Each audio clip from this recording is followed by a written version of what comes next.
Boston, Massachusetts, 2005. Alan Williams, an archaeologist known for uncovering anomalies, arrived in Blackwood Creek, a forgotten New England town. He brought a small team to excavate the site of an old farm that burned to the ground in 1983. This was the place where the adopted triplet girls, once 10 years old, had disappeared 1 year after their adoption. The air was thick with the scent of damp earth and distant wood smoke, but an underlying chill permeated everything. The site itself was an eerie silhouette against the muted sky, the charred remnants of the farmhouse foundations sketching a grim history. Alan moved with deliberate purpose, his eyes scanning for any deviation in the soil, any hint of what lay beneath. His team worked methodically, carefully sifting through ash and debris that had settled over 2 decades. The silence of the remote location was profound, broken only by the scrape of shovels and the occasional rustle of leaves in the surrounding ancient forest. It felt as though the very ground held its breath, guarding secrets within its depths. Then a metallic clang echoed through the quiet. One of the team members pointed to a spot beneath what used to be the old house's stone foundation. Alan knelt, brushing away loose soil. There, buried deep, he found a sealed metal box. It was heavy, its surface corroded by time and earth, but surprisingly intact.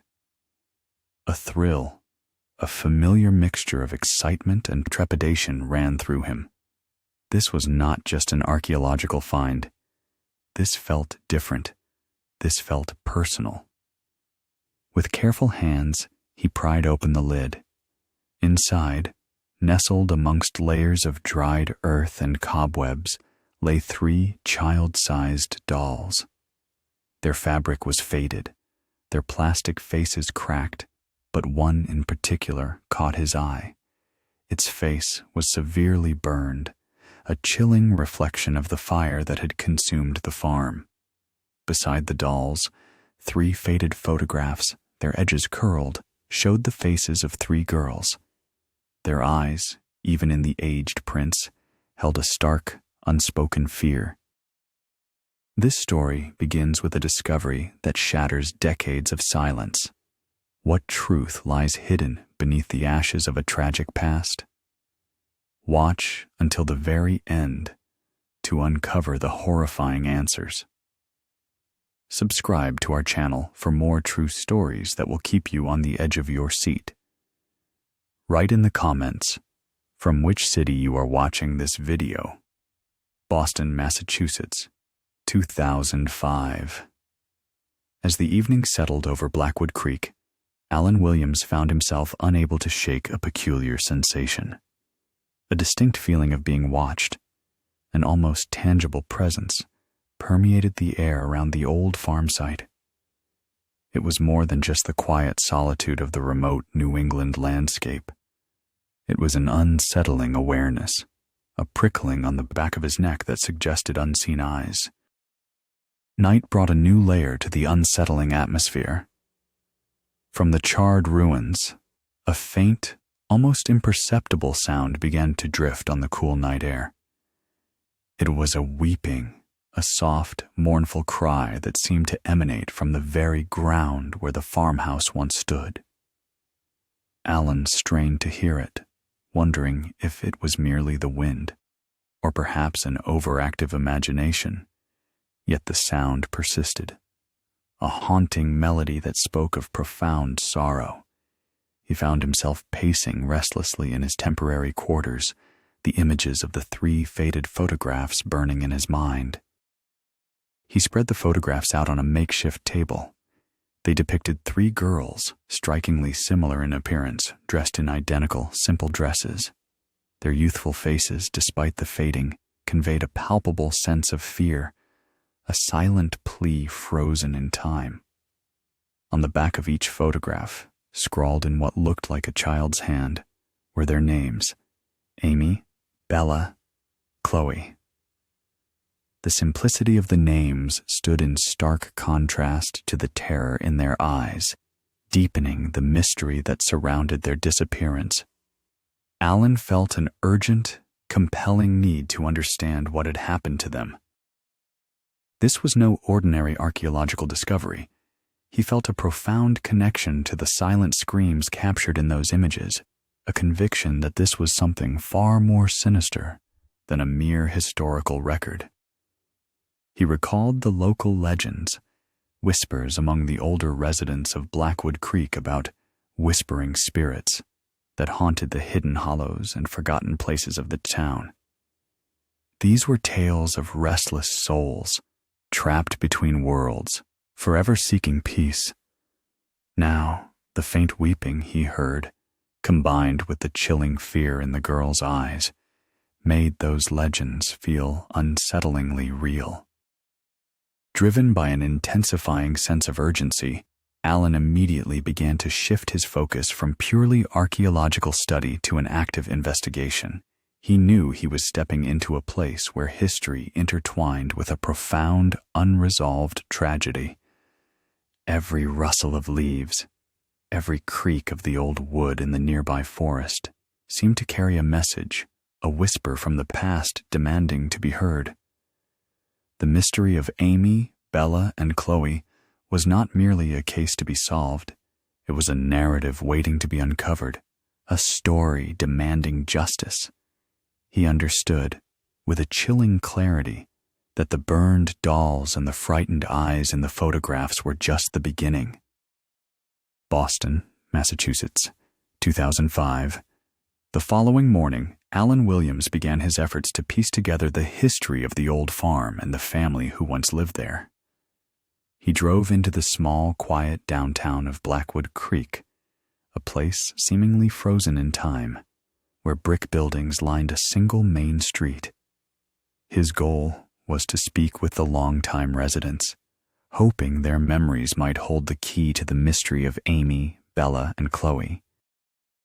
His first stop was the local sheriff's office, a small, unassuming building near the town square. Sheriff John White, a man whose face was etched with years of rural law enforcement, listened to Alan's questions with a quiet, almost unsettling stillness. When Alan mentioned the burned farm and the disappeared triplets, a noticeable shift occurred in the sheriff's demeanor. His eyes, previously impassive, hardened slightly, and his jaw tightened. Sheriff White's answers were clipped, minimal, and devoid of any real substance. He offered vague platitudes about a tragic fire and an exhaustive but ultimately fruitless investigation. His warnings to Alan were subtle but firm, a clear message to steer clear of old stories that had long been put to rest. There was an unspoken message in his reluctance, a deep-seated desire to bury the past, to leave certain things untouched. Alan soon discovered that the sheriff's reticence was not an isolated incident. The townspeople of Blackwood Creek proved equally unhelpful, their faces clouding with apprehension at the mention of the farm or the lost girls. Shopkeepers suddenly found urgent tasks behind counters, eyes darted away, and conversations hushed abruptly when Alan approached. A palpable sense of fear permeated their responses, an unspoken agreement to avoid the topic at all costs. It was a silence born not of ignorance, but of a shared, deep-rooted dread. The collective avoidance was a more powerful statement than any spoken word. Undeterred by the town's unspoken resistance, Alan pressed on. He had heard about Evelyn, an elderly woman who lived on the secluded outskirts of town, rumored to possess a vast knowledge of the area's forgotten past. He found her small, weathered cottage nestled deep within the trees, almost hidden from view. Evelyn, with her sharp, knowing eyes, seemed less surprised by his visit than the others. She offered him a cup of tea, her movements slow and deliberate. As they sat, Evelyn spoke in a voice barely above a whisper, her words heavy with unspoken meaning.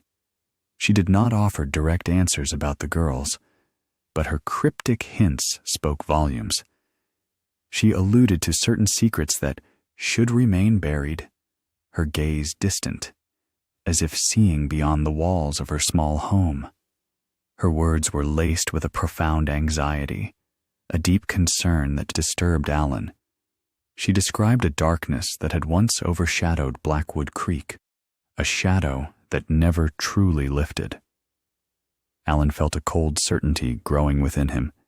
The town knew more than it was willing to tell, and Evelyn's words were the first true crack in the pervasive silence. He knew his investigation had just begun to scratch the surface of something deeply unsettling. Boston, Massachusetts, 2005. Despite the pervasive silence of the town and the sheriff's thinly veiled warnings, Alan Williams felt an irresistible pull back to the burned farm. The air, even in the morning light, carried a lingering weight, a sense of unresolved trauma. He arrived at the site, the skeletal remains of the foundation rising starkly from the churned earth. The sun, usually a source of warmth, felt distant, its light struggling to penetrate the thick canopy of trees surrounding the property. He walked methodically around the perimeter of the scorched stone foundation, his gaze sweeping over the blackened remnants. He was searching for anything out of place, any detail that might have been overlooked in the initial, perhaps hasty investigation decades ago. His eyes, trained by years of archaeological excavation, suddenly fixated on a particular stone block in the northeastern corner of what would have been the house. It was darker than the others, and barely visible beneath a layer of soot and fine debris. He discerned faint, peculiar markings. They weren't natural cracks from the fire. They seemed deliberate, etched with purpose. He retrieved a small, specialized brush and a set of precise scraping tools from his kit. With meticulous care, he began to clear the area around the marked stone. The work was slow, requiring a delicate touch to avoid damaging anything hidden beneath. As more of the stone became visible, the markings grew clearer, a series of crude, almost desperate scratches that seemed to form an abstract pattern. His intuition, honed by experience, screamed that this was significant. Finally, as he cleared the last of the stubborn grime, his fingers brushed against something hard and unyielding. It was nestled deep beneath the corner of the foundation, almost perfectly concealed. With a surge of anticipation, he carefully unearthed it. What he pulled from the earth was a small, hand-carved wooden heart. Its surface was dark with age, but what truly struck him was the unmistakable stain of old, dried blood marring one side. It had long since turned a deep, rusty brown, but its origin was chillingly clear. A profound, icy coldness emanated from the tiny wooden object, despite the mild temperature of the morning. It felt heavy in his palm, far heavier than its size suggested, burdened by the weight of unspeakable events. This was not a random artifact. This was a message, a desperate, final communication from someone trapped in their last moments. The casual assumption that the fire had been a simple tragedy evaporated in that instant. This was evidence. This was proof. The wooden heart was a silent testament to a terror that had unfolded in this very spot, a desperate attempt to leave a clue, a last cry for help, before being consumed by the flames or by something far more sinister. The mystery of the three disappeared girls had just become much darker and far more urgent. Boston, Massachusetts, 2005. The small, blood-stained wooden heart felt like a lead weight in Alan Williams's palm. Its chilling coldness seemed to seep into his very bones, a stark contrast to the mild afternoon. He returned to his temporary lodging, the silence of the room amplifying the frantic beat of his own heart. This wasn't just an artifact. It was a desperate whisper from the past, a tangible link to the horror that had unfolded on the burned farm. He placed the heart carefully under a high-intensity lamp, its beam cutting through the gloom. With a magnifying glass, he began a meticulous examination of its surface. The wood was old, weathered, and scorched in places, but his archaeological eye sought out every imperfection, every subtle deviation.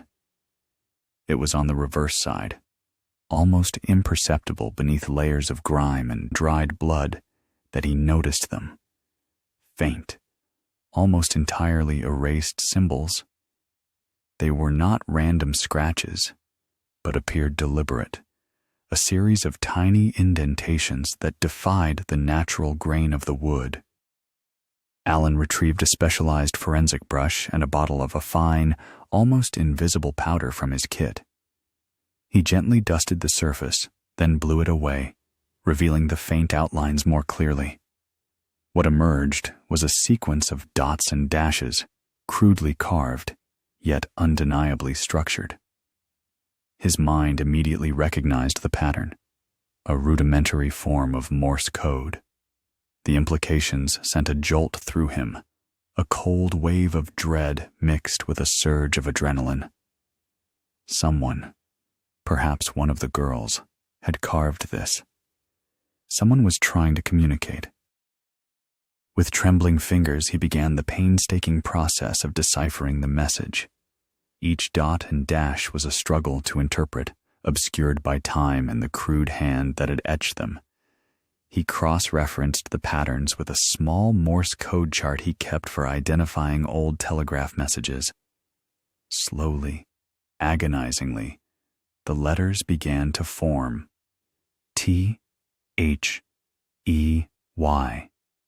A-R-E-H-E-R-E, D-O-N-T-L-E-A-V-E, F-O-R-E-S-T. The words materialized, stark and chilling, a direct plea from the grave. They are here. Don't leave. Forest. The message hung in the air, a spectral voice from 2 decades past. It was a terrifying confirmation. The girls were not simply lost in the fire. They were somewhere. Someone knew their location. The wooden heart was not a memento of death, but a desperate cry for help, a beacon pointing to a hidden truth. The fear in the photographs, the eerie weeping he heard at night, it all coalesced into a horrifying narrative. The girls, or at least one of them, had survived the initial tragedy, only to be trapped, hidden, or confined. And the message, a final act of defiance or despair, directed him to the dense, silent woods that surrounded the burned farm. The forest, once a backdrop, now became the next terrifying chapter of his search. Boston, Massachusetts, 2005. The decoded message, etched into the small wooden heart, pulsed in Alan Williams' mind. They are here. Don't leave. Forest. The words were a chilling directive, transforming the dense woods surrounding the burned farm from a mere backdrop into a crucial, terrifying focal point. The sun was beginning its slow descent, casting long, distorted shadows that danced like phantom figures between the ancient trees. Alan knew he could not wait. The urgency of the message, echoing across 2 decades, demanded immediate action. He gathered his essential gear, a powerful flashlight, a compact ground-penetrating radar unit, and a high-sensitivity metal detector, along with a small, sturdy shovel. The air grew heavier as he stepped deeper into the woods, the familiar scent of pine needles mixing with an acrid, earthy smell. The forest here was unlike any he had explored before. It was unnaturally dense, the trees growing so close together that the canopy above became a tangled, dark ceiling, allowing only slivers of light to penetrate. Every rustle of leaves, every snap of a twig, seemed amplified, creating an atmosphere of profound isolation. A distinct feeling of an alien presence prickled at his skin, as if he were trespassing on hallowed ground, or perhaps on something far more sinister. Alan activated the ground-penetrating radar, its low hum a stark contrast to the oppressive silence. He moved slowly, methodically, sweeping the sensor across the uneven terrain. The device was designed to detect anomalies beneath the surface, changes in soil density or hidden structures. He also used the metal detector, its rhythmic beeps his only companion as he navigated through the undergrowth. Hours bled into one another, marked only by the growing ache in his muscles and the dwindling light. He covered wide swathes of the forest, his initial hope slowly giving way to a gnawing frustration. The woods offered no immediate answers, only more questions. Just as the last vestiges of twilight began to fade, his metal detector emitted a strong, consistent signal. It was buried deep. He marked the spot, then switched to the ground-penetrating radar. The screen showed a clear anomaly, a distinct cavity beneath the surface. His heart quickened. This was it. He knelt, his gloved hands tearing away at the thick layers of fallen leaves and decaying branches that covered the ground. Beneath them, he found several large, moss-covered stones, arranged in an irregular pattern. They weren't naturally occurring. They formed a deliberate, albeit expertly camouflaged barrier. Working with renewed vigor, Alan carefully pried away the stones and branches. Beneath them, obscured by decades of overgrowth, he discovered a small, hidden entrance. It was almost perfectly concealed, a testament to its builder's intent for secrecy. The entrance led downwards, resembling an old root cellar or perhaps a forgotten bunker, its dark opening hinting at forgotten secrets. A damp, musty odor, laced with something faintly metallic, wafted up from the blackness below. This was the place. The final message on the wooden heart had led him here, to the very threshold of a 22-year-old mystery. He knew, with an unsettling certainty, that the true horrors of Blackwood Creek lay just beyond that hidden doorway. Boston, Massachusetts, 2005. The opening to the underground shelter was a gaping maw of darkness, a stark invitation into the unknown. Alan Williams hesitated for only a moment, the musty, earthy smell wafting up from below a chilling prelude to what awaited him. He clicked on his powerful flashlight, its beam piercing the gloom, revealing a crude, narrow tunnel descending into the earth. The air was heavy, damp, and still, carrying an oppressive weight that pressed down on his chest. He descended slowly, carefully, each step echoing in the profound silence. The walls were rough-hewn, packed earth, reinforced in places with old, rotting timbers. As he moved deeper, the temperature dropped noticeably, a cold, clammy embrace. The tunnel opened into a larger, cavernous space, a subterranean chamber carved out beneath the farm's ruins. The flashlight beam danced across the interior, revealing a scene that twisted Alan's stomach with a fresh wave of dread. This was clearly a living space, albeit a rudimentary and terrifying one. Faded, childlike drawings adorned sections of the damp walls, depicting stick figures and rudimentary houses, a stark contrast to the grim reality of their surroundings. Scattered on the dirt floor were old, worn toys. A headless doll, a rusted toy truck, a set of wooden blocks, all covered in a thick, undisturbed layer of dust and a pervasive, sickly green mold. In one corner, 3 small makeshift beds, constructed from rough planks and bundles of straw, lay in disarray. The air hung heavy with the scent of damp earth, decay, and something else, something indefinably stale and forgotten. Alan moved closer to the walls, his flashlight tracing the outlines of the childish artwork. Amongst the drawings, scrawled repeatedly in what appeared to be the same struggling hand, were 3 names: Amy, Bella, Chloe. His breath caught in his throat. This was undeniable proof.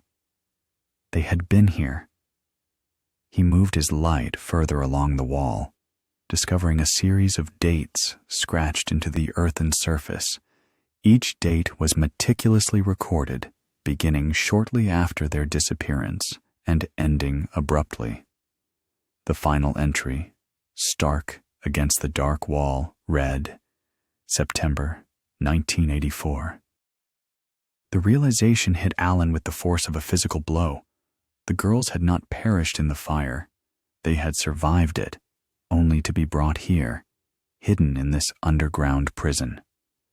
They had lived in this cold, damp, lightless space for months after their supposed disappearance, trapped, isolated, and forgotten by the world above. The silence of the chamber now felt deafening, filled with the echoes of 10-year-old voices, whispers of fear, and the ghost of childhood dreams abruptly extinguished. The discovery confirmed his deepest fears, unveiling a truth far more sinister than a simple tragedy. The mystery of Blackwood Creek was deepening, drawing him into a nightmare 22 years in the making. Boston, Massachusetts, 2005.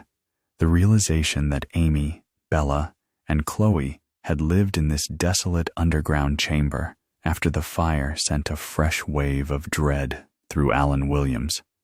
The silence of the shelter, once merely oppressive, now felt charged with an unseen presence. He stood amidst the forgotten toys and faded drawings, a profound chill seeping not just from the damp earth, but from a growing certainty that he was not alone.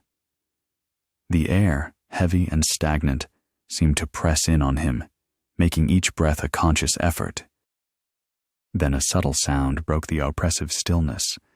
It was faint at first, a distant, almost imperceptible scuffing sound, like something dragging across the dirt floor far off in the darkness.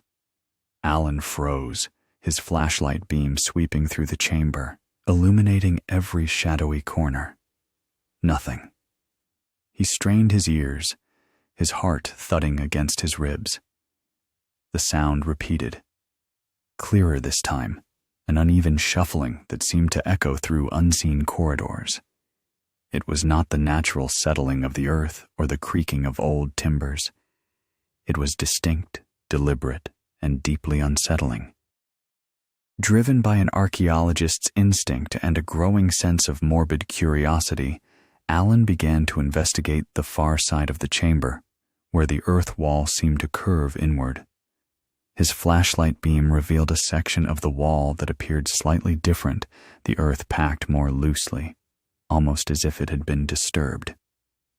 He pushed against it, and a section gave way, revealing a narrow, concealed passage. It was another tunnel, leading deeper underground, further into the crushing darkness. The air from this new passage was even heavier, thicker with the scent of raw earth, but also something else. A faint, unsettling aroma that he couldn't quite place. Something disturbingly organic and old. He cautiously entered the passage, his senses on high alert. The tunnel sloped downwards, the silence broken only by his own ragged breathing. As he descended, the faint sounds from earlier intensified. It was a whisper, soft, almost indiscernible at first. It seemed to coil out of the darkness ahead. He paused, holding his breath, straining to hear. The whisper grew louder, an ethereal murmur that reverberated off the earthen walls, no longer a distant sound, but an intimate, terrifying presence. And then he heard it clearly, distinct and chilling. The names: Amy, Bella, Chloe. The whispers repeated them over and over, disembodied voices calling out from the profound depths of the earth.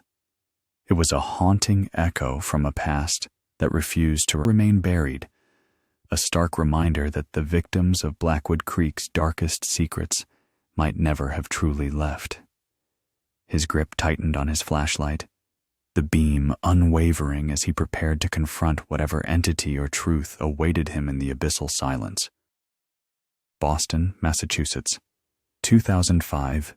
The chilling whispers of Amy, Bella, and Chloe still echoed in Alan Williams's ears as he navigated the narrow subterranean passage.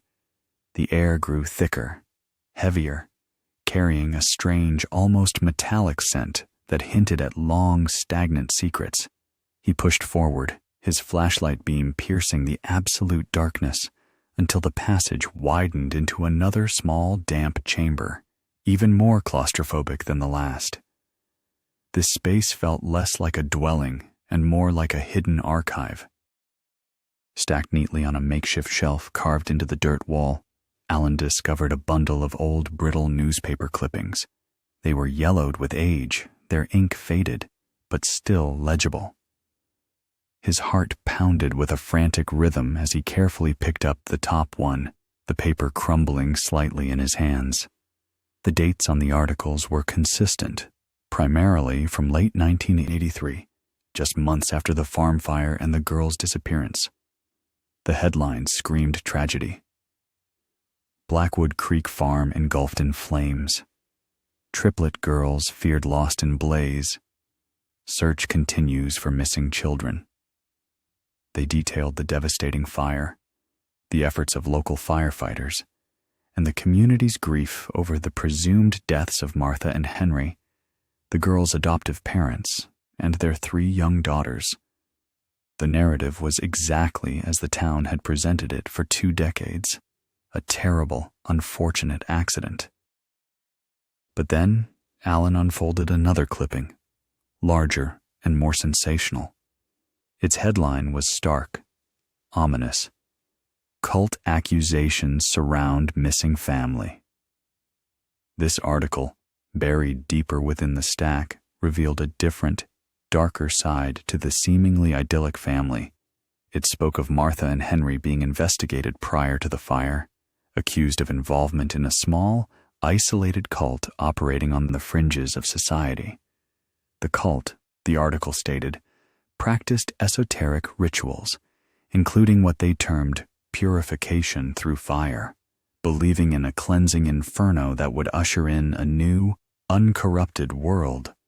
Neighbors had reported strange gatherings, odd chanting, and an increasing fanaticism from the couple. A cold, undeniable truth settled over Alan. The pieces clicked into place with horrifying precision. The accident on the farm, the perfectly concealed underground shelter, the girls living months after their supposed deaths, the cult, the purification through fire rituals. It wasn't an accident. Martha and Henry had not died in that fire.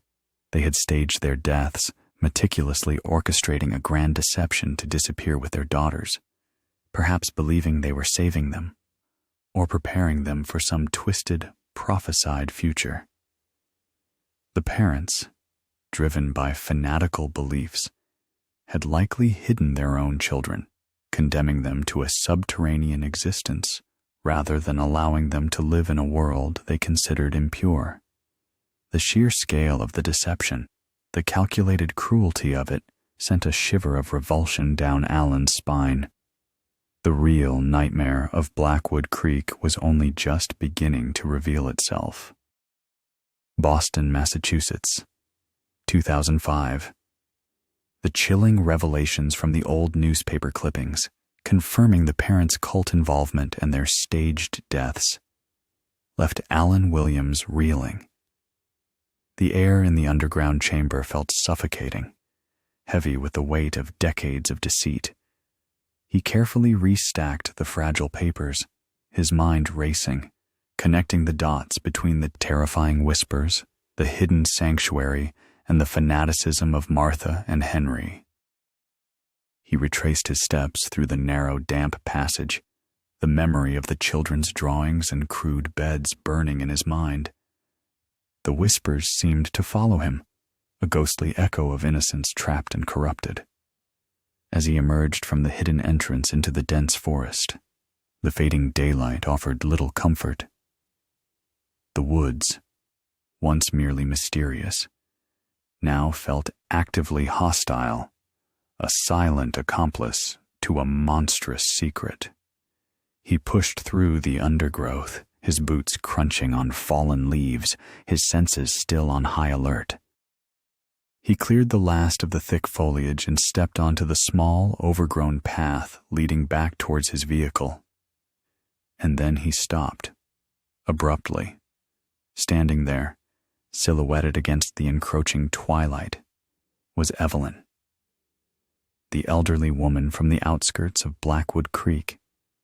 She was waiting for him, her posture still, her gaze fixed on the hidden entrance he had just emerged from.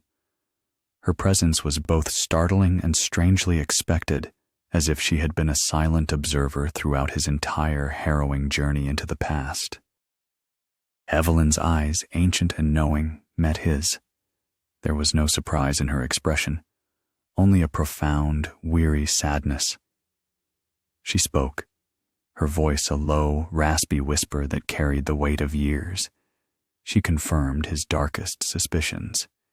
She had been part of the same cult, she revealed, many years ago, long before the fire. She had joined, drawn in by their promises of spiritual purity and a world free from corruption. But she had seen the fanaticism, the dangerous radicalization of Martha and Henry. She had seen their obsession with the purification through fire rituals, their unwavering belief that the world was destined for a fiery cleansing. She had witnessed their growing conviction that their 3 adopted daughters were pure souls, meant to be saved from the coming inferno. Evelyn had escaped, she confessed, years before the blaze that consumed the farm. She had seen the madness in Martha and Henry's eyes, the unshakable conviction that they were chosen. She explained their twisted belief in a prophecy, that in the year the girls turned 33, they would return to usher in a new era. Evelyn admitted she didn't know where the girls were now, or if they had been kept alive all these years, but she felt it, she said, a deep tremor in the fabric of Blackwood Creek. Something was approaching, something significant, a sense of unease, a premonition that the prophecy was nearing its fulfillment, had drawn her back to the farm. Her final words hung in the chilling evening air, confirming Alan's gravest fear. The parents, consumed by their deluded faith, could have kept their own daughters captive for 2 decades, waiting for a twisted prophecy to unfold. The true horror was that the girls might still be alive, trapped, enduring a living nightmare at the hands of their own fanaticized family. Boston, Massachusetts, 2005. The revelations from Evelyn, confirming the cult's existence and the parents' chilling fanaticism, hung heavy in the twilight air as Alan Williams and the elderly woman made their way back from the dense woods. The path, once just a trail, now felt like a conduit between a buried past and a terrifying present. The silence of the forest, once menacing, now seemed to hold its breath, anticipating the unfolding events. As they emerged from the tree line and approached the first few houses on the outskirts of Blackwood Creek, a figure stood waiting. It was Sheriff John White, his imposing frame silhouetted against the dim glow of a street lamp. His face, usually guarded, was etched with a complex mix of apprehension and reluctant resignation. He had clearly been waiting, his presence an acknowledgement that the town's long-held secrets were finally being dragged into the light. Sheriff White did not need to be told what Allen had found. His eyes, fixed on Evelyn, spoke volumes. He confessed, his voice low and gravelly, admitting he had known about the cult. Not everything, perhaps, but enough to understand the dark undercurrents beneath Blackwood Creek's quiet facade. He spoke of the local authorities' fear, their reluctance to intervene in matters that seemed too bizarre, too deeply rooted in fanaticism, especially when the main figures supposedly perished in a fire. There had been whispers, rumors of their strange beliefs, but no concrete evidence that could stand against the official narrative of a tragic accident. The town, he explained, had wanted to forget, to bury the ugliness deep. The sheriff then produced a folded yellow document from his coat pocket. It was an old arrest warrant, issued for Martha and Henry just weeks after the fire, based on tenuous connections to other cult activities in the wider region. It had never been served. The case had been closed, deemed irrelevant after their presumed deaths. The warrant was a stark symbol of the truth they had tried to suppress, a silent accusation against the very ground they stood on. Suddenly, a piercing siren wailed through the quiet evening, shattering the tense stillness. It was the distinct sound of the town's emergency alarm, a harsh, urgent blast that sent a shiver down Allen's spine. Sheriff White's eyes widened, a look of grim recognition crossing his face. A voice crackling over his police radio broke through the alarm's blare. The report was urgent, specific. 3 young women, roughly 33 years old, had been seen breaking into the old abandoned church on the outskirts of town. The ancient prophecy, the one Evelyn had spoken of, echoed ominously in Allen's mind. 33 years old. The missing triplets, Amy, Bella, and Chloe, would be exactly that age now. The return of darkness, long dormant, had finally begun. Boston, Massachusetts, 2005. The shrill urgency of the town alarm pierced the night, a chilling soundtrack to the realization that swept over Allen Williams, Evelyn, and Sheriff John White. The 3 young women reported at the old church, 33 years old. It could only be Amy, Bella, and Chloe. The chilling prophecy Evelyn had spoken of, the parents' fanatical beliefs, all converged on this single terrifying moment. Without a word, they sprang into action, the sheriff's vehicle speeding through the darkened streets of Blackwood Creek. The old church, a forgotten relic on the town's periphery, stood stark and unlit against the moonless sky. As they approached, a faint, flickering glow emanated from within its stained glass windows, a beacon of unsettling light in the pervasive darkness. They left the vehicle quickly, their footsteps echoing on the overgrown path leading to the heavy wooden doors. A sense of profound dread clung to the air, thick and palpable. The doors, creaking on rusted hinges, yielded to Sheriff White's push, revealing the church's interior. It was bathed in a dim, ethereal light, cast by dozens of flickering candles arranged haphazardly throughout the nave. The shadows danced, distorting the familiar religious iconography into grotesque shapes. The air was heavy with the scent of old dust, beeswax, and something else, a faint, almost acrid smell that spoke of long-held confinement. At the altar, the focal point of the eerie scene, stood 3 women. They were gaunt, their figures frail, their clothes worn and simple. Their hair, long and unkempt, framed faces that were hauntingly familiar to Allen. It was them. Amy, Bella, and Chloe. 22 years older than the frightened children in the photographs, but undeniably the same.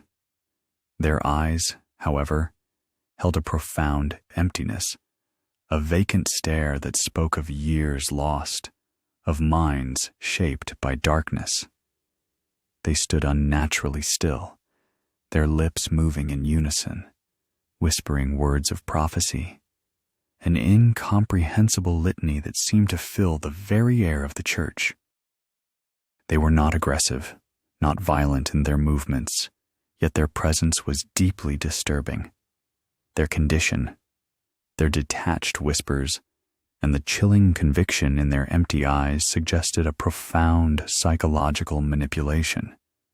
They spoke of a coming cleansing, a need to purify the town, their voices devoid of emotion. As Alan, Evelyn, and Sheriff White moved cautiously forward, figures emerged from the shadows near the altar. It was Martha and Henry, the girl's parents, now elderly and frail, but their eyes still burned with the same fanatical fervor Alan had read about.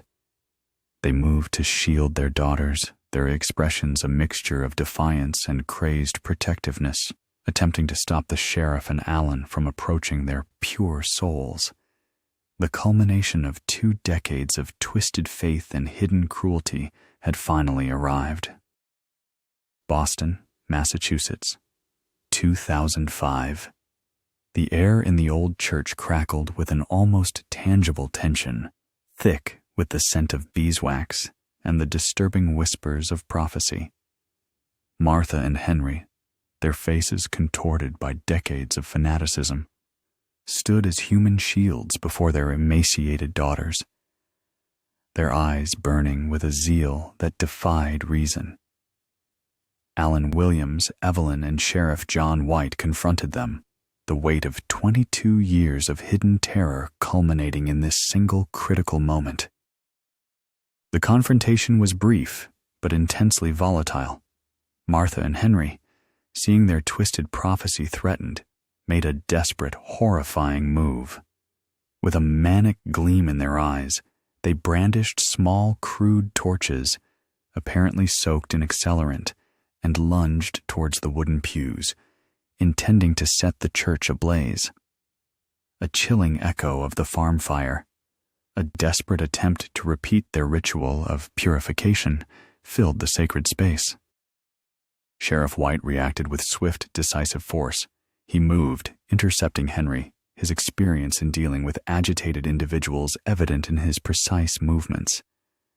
Alan, despite the surge of adrenaline, focused on Martha, tackling her before she could ignite the dry wood.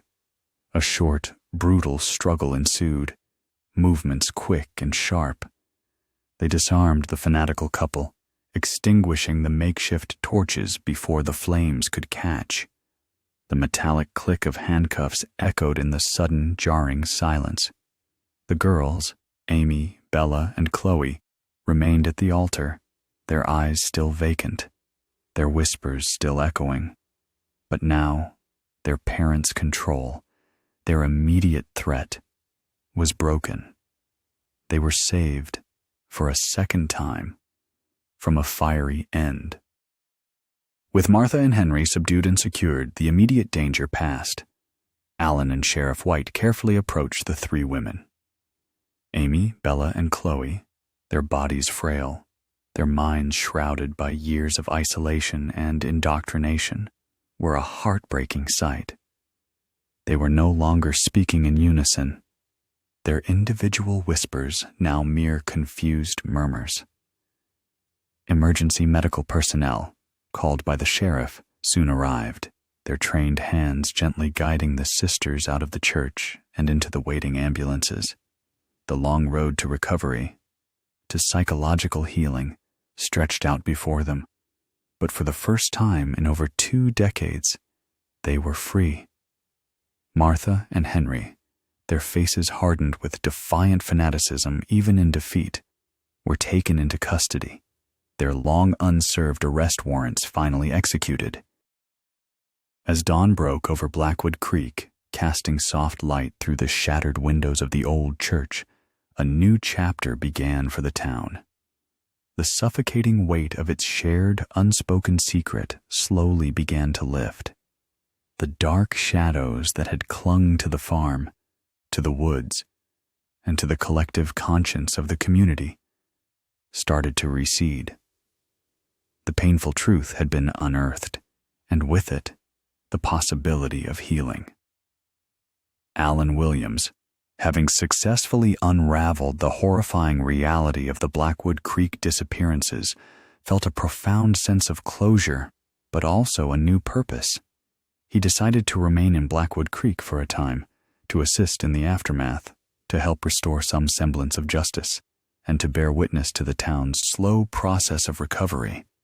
The dense forest, which had once held such dark, terrible secrets, now seemed to breathe a little lighter, touched by the faint, gentle light of a long overdue dawn.